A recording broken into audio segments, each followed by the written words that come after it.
샬롬, 주님의 이름으로 여러분들을 환영하고 축복합니다. 12월 12일 내일 성경 본문인 전도서 7장 15절에서 29절까지의 말씀을 가지고 함께 말씀을 나눠보려고 합니다.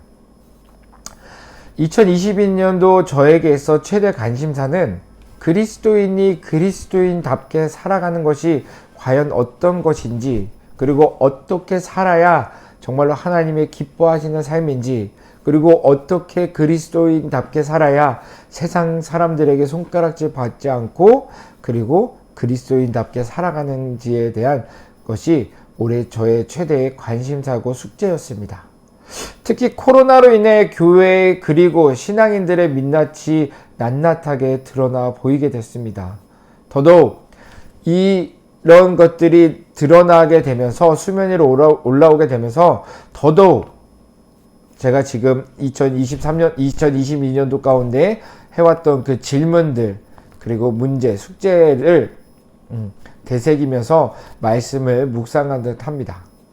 성경 66권이 다 하나님의 백성으로서 어떻게 살아야 하는지에 대해서 방법을 얘기하고 있습니다. 그런데 오늘 잠언 7장 15절에서 29절 말씀을 통하여 전도자가 말하고 있는 하나님의 백성으로서 어떻게 살아야 하는지 잘 얘기하고 있고, 그리고 어떻게 얘기하고 있는지 한번 알아보려고 합니다.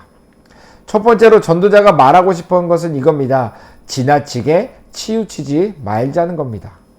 오늘 본문 7장 15절에서 18절까지 말씀을 보게 되면 전도자는 이렇게 얘기합니다. 내가 허무한 인생을 살면서 별의별 일을 다 경험해 봤는데 착하게 사는 사람이 더 잘 살고 오래 사는 것이 아니고 오히려 못되고 악한 사람이 더 오래 살고 잘 사는 모습을 보았다라는 겁니다. 그런데 내가 보기에는 너무 착하고 성실하게 살아 잘 살면 모를까 오히려 그렇게 살아 손해보면서 살 필요가 있을까라는 의문을 갖게 되었다는 겁니다. 그리고 반대로 너무 계산적이고 손해보기 싫어할 정도로 남의 저울을 속이는 그런 삶을, 악한 삶을 사는 사람들은 오히려 명을 재촉하지 않을까라는 생각도 해보게 되었다는 겁니다. 그렇기에 우리에게 주어진 삶을 균형 있게 살아가기 위해서는 한쪽으로만 치우치지 말고 이것도 잡고 저것도 놓지 않는 것이 좋은데, 우리 인간은 스스로 이렇게 할 수 없다라는 겁니다. 스스로 할 수 없는 우리 인간이 이런 것들을 하기 위해서는 하나님을 경외하는 방법밖에 없다라는 겁니다. 하나님을 경외하는 하나님의 백성들은 이 모든 극단을 피해 균형 있는 삶을 살 수 있다고 전도자는 말하고 있습니다. 그렇다면 왜 하나님을 경외하는 사람은 이 모든 일에서 벗어날 수 있게 되는 것일까요? 바로 하나님을 경외하는 사람은 진정으로 사람을 사랑할 줄 아는 사람이기 때문에 그렇습니다. 그렇기에 사람과의 관계를 의문에 의존하지 않고 그것을 초월하는 사랑에 의존하기에 어디에도 치우치지 않고 균형 있는 삶을 살아갈 수 있게 되는 것입니다. 두 번째로 전도자가 말하고 싶은 것은 이겁니다. 지혜가 힘보다 강하다는 겁니다. 오늘 본문 19절에서 22절까지의 말씀을 보게 되면 제 아무리 내가 의롭다고 말한다 해도 해 아래 있는 사람들 중에 죄짓지 않고 사는 사람은 없다라는 겁니다. 그리고 아무리 내 귀를 열어 사람들이 나를 어떻게 생각하고 나를 어떻게 말하는지 궁금하여 그것에 계속 귀를 기울이게 되면 오히려 정말 듣지 말아야 할 말도 듣게 될 수 있다는 겁니다. 또한 누가 나를 뭐라 한다 할지라도 그 이야기를 듣는 그 또한 다른 이들을 저주할 수 있다는 것 또한 말하고 있습니다. 그런데 이러한 얘기를 하면서 처음에 전도자가 어떤 말을 먼저 했냐면 지혜의 힘은 한 성을 지키는 10장군의 힘보다 강하다고 말하고 있습니다. 사랑하는 성도 여러분, 세상에는 온전한 사람이 없습니다. 그래서 누가 잘났네, 누가 못났네 할 필요도 없습니다. 그렇기 때문에 만일 우리가 어떤 사람을 온전한 사람으로 믿고 그를 의지하게 된다면 기대가 큰 만큼 실망도 크게 다가올 것입니다. 그러나 서로 부족한 것들을 인정해주며 더불어 살고자 한다면 이것이야말로 지혜로운 삶이 될 것이라고 생각합니다. 예전에 이런 일이 있었습니다. 저에게 친한 그 측근이 있었는데 그분한테 저에 대한 안 좋은 소식이 이렇게 전해 들어왔다고 합니다. 그런데 저랑 정말 제 측근이고 저를 자주 만나서 저랑 교제하고 저의 모든 생활에 대해서 알고 있었던 분이었기 때문에 그분이 그 얘기를 듣고 아, 사람들이 지금 잘못 생각하고 있구나, 오해하고 있구나 라는 것을 알게 되면서 그 소문을 저한테 얘기하지 않으셨다고 합니다. 그리고 난 다음에 그분이 행동한 것은 무엇이냐면 그것이 아니다라는 것을 그 소문을 전해준 사람을 통해서 다시금 뒤로 그 소문의 근원지까지 갈 수 있게끔 그 말을 이렇게 해줬다고 합니다. 그렇게 해서 과연 결과가 어떻게 됐을까요? 나중에는 아무 문제도 없이 모든 일들이 잘 해결되었습니다. 그런데 제 측근이 저한테 그런 얘기를 해주기 전까지는 저는 그런 일이 있었는지 전혀 알지 못했습니다. 참 지혜로운 행동이었죠.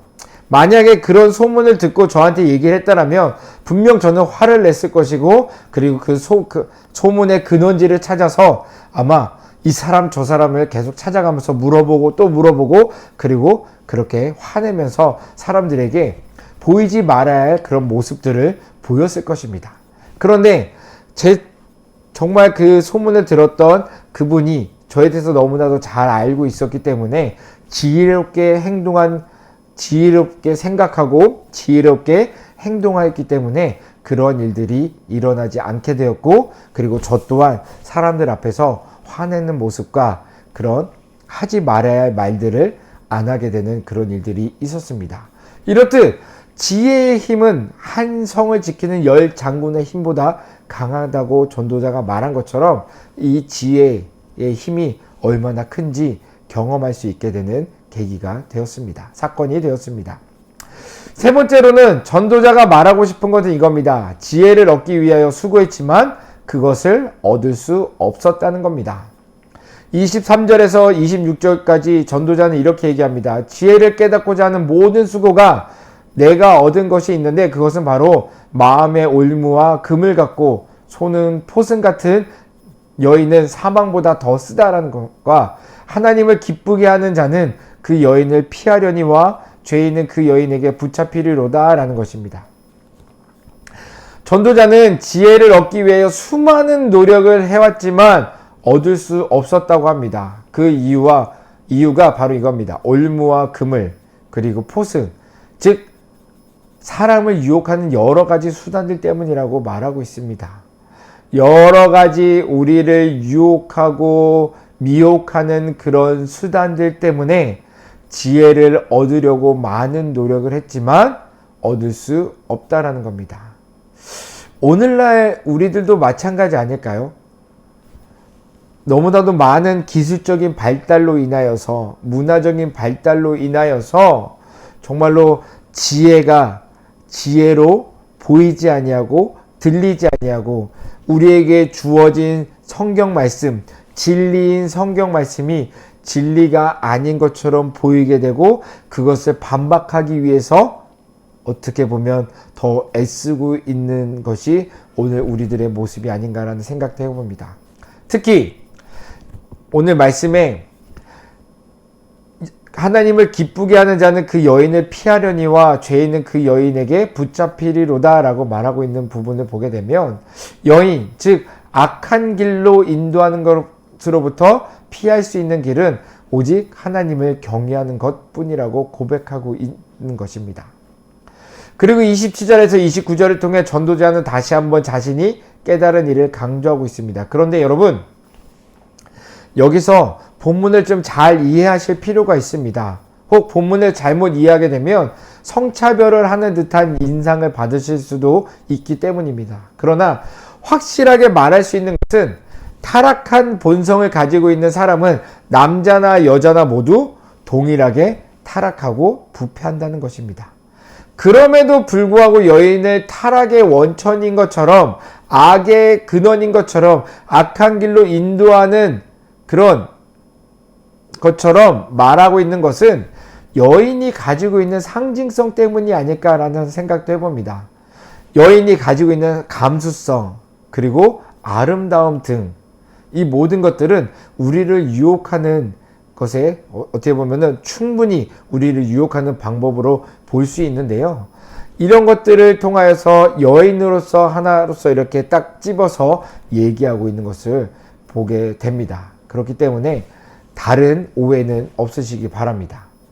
이렇게 표현하고 있기 때문에 이런 유혹의 요소들을 가지고 있으면서도 유혹에 빠지지 않는 것은 마치 유혹의 요소들을 멀리함에도 불구하고 유혹에서 승리하기 어려운 일인데, 하물며 유혹의 요소들을 즐기며 유혹에 빠지지 않기를 바란다는 것은 있을 수 없는 일이라고 전도자는 말하고 있는 것입니다. 사랑하는 성도 여러분, 하나님은 본래 우리로 하여금 하나님을 경외하는 마음에서 만족할 수 있도록 창조하셨습니다. 그런데 우리가 죄를 범함으로 인해 스스로를 어렵고 복잡하게 만들었습니다. 그래서 전도자는 우리에게 이렇게 말하고 있는 것입니다. 오늘 본문 마지막 절인 29절입니다. 내가 깨달은 것은 오직 이것이라. 곧 하나님은 사람을 정직하게 지으셨으나 사람이 많은 꾀들을 낸 것이니라. 아멘. 전도자는 인간이 참된 지혜를 깨닫지 못하고 인생 문제를 전혀 해결할 수 없게 된 이유가 하나님께 있는 것이 아니라 인간 스스로에게 있음을 강조하고 있는 것입니다.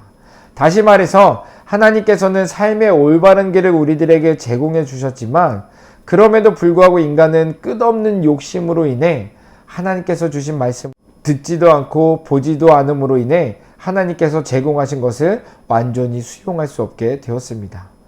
이와 같은 인간은 하나님의 완전한 형상을 따라 창조되었으나 인간은 자신에게 주어진 특권을 통하여 악을 행하는 데 사용했다라는 겁니다. 그러므로 다윗은 말하기를 죄가 나의 머리털보다 많음으로 내가 낙심하였음이니라 라고 고백하는 것입니다. 오늘 본문을 살펴보면서 결론적으로 말씀드릴 수 있는 것은 이것입니다. 하나님의 백성이 하나님의 백성답게 살아가는 방법은 우리에게 주어진 하나님의 말씀을 따라 우리에게 주어지고 맡겨진 소명을 깨닫고 하나님의 영광을 위하여 사는 것이 복된 삶이고 보람이 있는 삶이고 행복한 삶을 살아갈 수 있다는 것입니다. 사랑하는 성도 여러분, 오늘 말씀을 통하여 지금 나는 어디에 관심을 가지고 열과 성을 내어 지금 내 삶을 살아가고 있는지 한번 생각해 보는 시간을 가졌으면 좋겠습니다. 만약 하나님의 영광이 아닌 나의 유익을 위한, 나의 배를 채우기 위한 관심이고 열심이라면 회개하고 돌이켜 하나님이 기뻐하시는 모습으로 우리에게 주어진 삶을 살아낼 수 있는 우리 모두가 되기를 주님의 이름으로 축원드립니다.